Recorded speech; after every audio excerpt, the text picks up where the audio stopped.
This is Passion Abyss and welcome to my channel.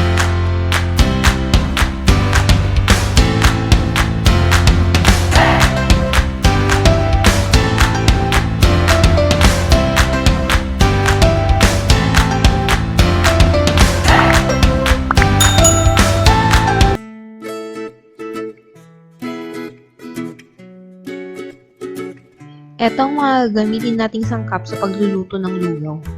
Simple lang ang ating gagamiting pansahog sa ating lugaw para naman swak sa budget at affordable lalo na sa panahon ng pandemic. Gagamit tayo ng itlog, balon-balunan o gizzard pero gagawin natin itong crispy para naman may dating ang ating lugaw. Hindi tayo gagamit ng buong manok o anumang parte ng manok maliban sa gizzard para ito ay abot kamay ng ating budget. Ito ang mga gagamitin nating sangkap. Meron tayong bawang na magkaiba ang pagkakaslice. Itong bawang na to, konting dikdik para mabalatan at saka hiniwan ng maliliit na gagamitin natin para sa ating toppings. Ito namang isa ay bawang pa rin na ginamitan ko ng garlic mincer para maging pino ang ating bawang. Ito yung ginamit kong garlic mincer. Mas masarap kasing igisa ang bawang kapag lumabas ang katas nito dahil mas mabango siya habang niluluto. Ito naman ang ating sibuyas at luya na hiniwa din sa maliliit na slice. Isang takal ng bigas, jasmine rice ang gagamitin ko. Isang takal ng malagkit na bigas or glutinous rice. Chicken or beef broth, kung ano man ang available pwedeng gamitin. Itlog, ilalaga natin ito mamaya. Gizzard o balon-balunan, pinakuluan ko na ito para lumambot. Itlog na binati, pang-dip natin para sa gizzard mamaya. Cornstarch, pang-coating natin sa gizzard para maging crispy siya kapag prinito. Gagamit din ako ng mga pampalasa tulad ng turmeric, pero ito ay optional lamang. Kung wala kang turmeric, okay lang. Asin, ang gamit ko ay Himalayan rock salt, pero pwede rin gumamit ng kahit na anong klaseng asin. Paminta, patis, at mantika para sa pamprito natin. Pakukuloan natin ngayon ang itlog para maging hard-boiled.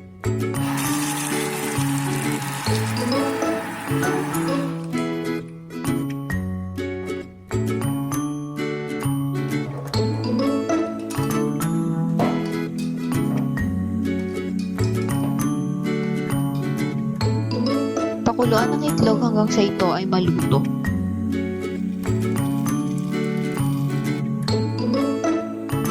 Ayan, luto ng itlog. Pwede natin siyang hanguin para palamigin. Maya-maya babalatan natin ito at ihahalo sa ating lugaw. Ibababad natin ito ngayon sa malamig na tubig para mas mabilis lumambig ang mga itlog. Hugasan ng bigas at ang malagkit.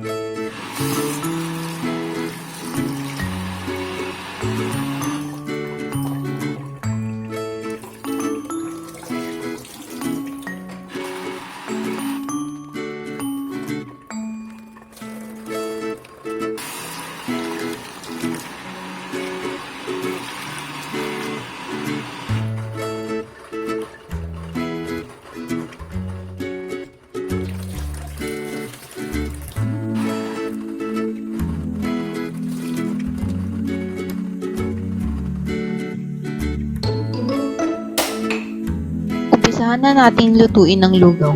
Ang una natin gagawin ay painitin ang kawali. Lagyan ng mantika ang kawali para panggisa. Kapag mainit na ang mantika, pwede natin ilagay ang sibuyas.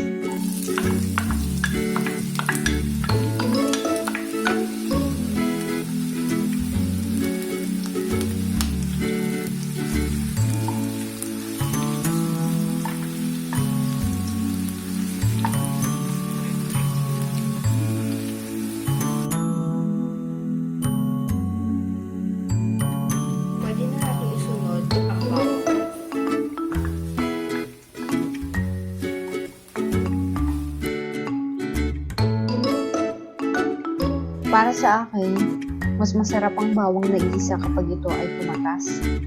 Mas lumalabas ang lasa at bango nito habang ginigisa. Ayan, ang bango na ng bawang habang ginigisa.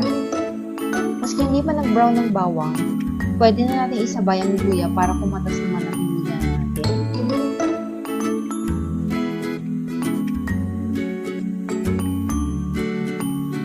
Ayan. Naamoy na natin ang bawang at luya. Bango. Para sa akin, gusto ko ng maraming luya para may konting anghang. Nasa inyo na kung gusto niyo ng maraming bawang, sibuyas o luya.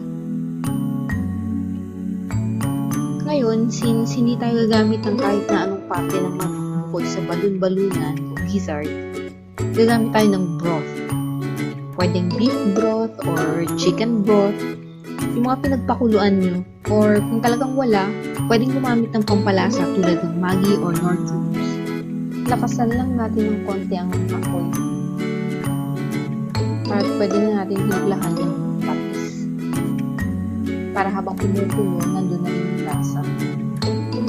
Tatakpan lang natin sa pilit at hintayin kumulo bago ilagay ang bigas. Ayan, kumukulo na ang ating sabaw. Pwede natin ilagay ang bigas at ang malagkit na bigas. Takpan lang natin ito at hayaang kumulo hanggang sa maluto ang bigas. Ang pagluluto ng lugaw ay para rin itong pagluluto ng kanin. Ang diferensya nga lang ay masabaw ito at dinadagdagan natin ng spices. Mamaya, dadagdagan natin ito ng tubig dahil mukhang kulang. Hayaan lang natin siyang kumulo hanggang maluto at medyo madurog ang kanin. Kapag medyo natutuyuan, dagdagan lang ng tubig. Depende na sa inyo kung gusto nyong masabaw o thick ang lugaw nyo. Para sa akin, mas gusto ko ng medyo may sabaw. Pwede na rin natin siyang lagyan ng timpla, tulad ng pamintang durog.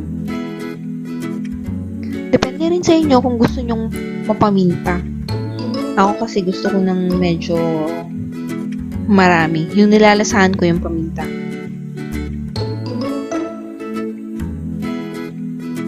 At pwede na rin natin siyang lagyan ng turmeric. Pwede ring saffron kung meron. Turmeric ang meron ako kaya ito ang ilalagay ko. Pero ito, optional lang. Kung hindi available, okay lang na wala. Since nagdagdag tayo ng tubig, timplahan ulit natin ng patis o asin depende sa iyong panlasa. Pwede rin timplahan ng magic sarap kung gumagamit ka. Pero depende rin sa iyo kung gusto. Ang sa akin kasi, since gizzard at itlog lang ang sahog, pandagdag din ito ng lasa. Muling takpan at hayaang kumulo. Heto na, luto ng ating lugaw. Ihahanda naman natin ngayon ang ating pang-toppings na crispy gizzard. Habang niluluto ang lugaw, ihanda natin ang ating crispy gizzard. Ito, tinignan lang natin ng asin.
Natin sa cornstarch. I-coat natin siya ng cornstarch para maging crispy siya kapag nagluto.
I-dip naman natin siya ngayon sa scrambled egg at muling ibalik doon sa cornstarch mixture.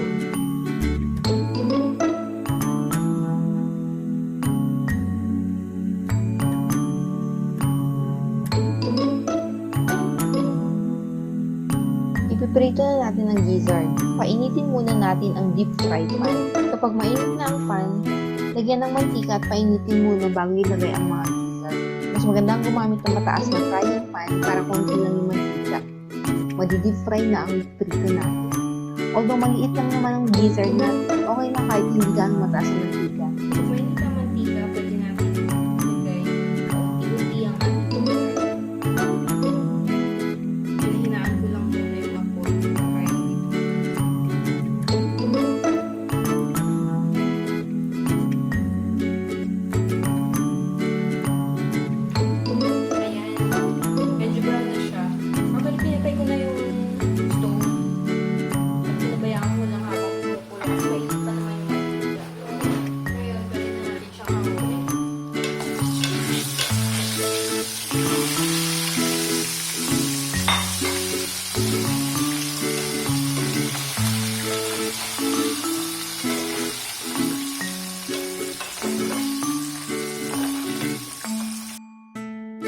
Patuluin lang muna natin ang mantika sa strainer. Iprito naman natin ang bawang na pang toppings.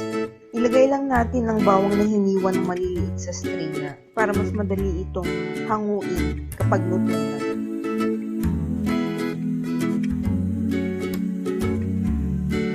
I-off ko na ngayon ang gasol. Pero hahayaan ko muna ang bawang dito sa mantika dahil mainit pa naman.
Ilalagay natin ngayon ang ating crispy gizzard.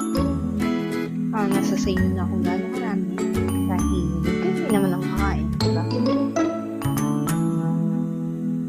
Ilalagay natin ang ating egg.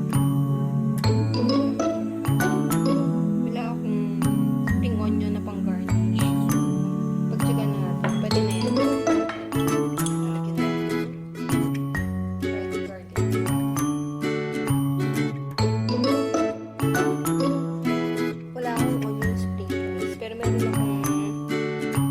Parsley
for watching and see you all in my next video.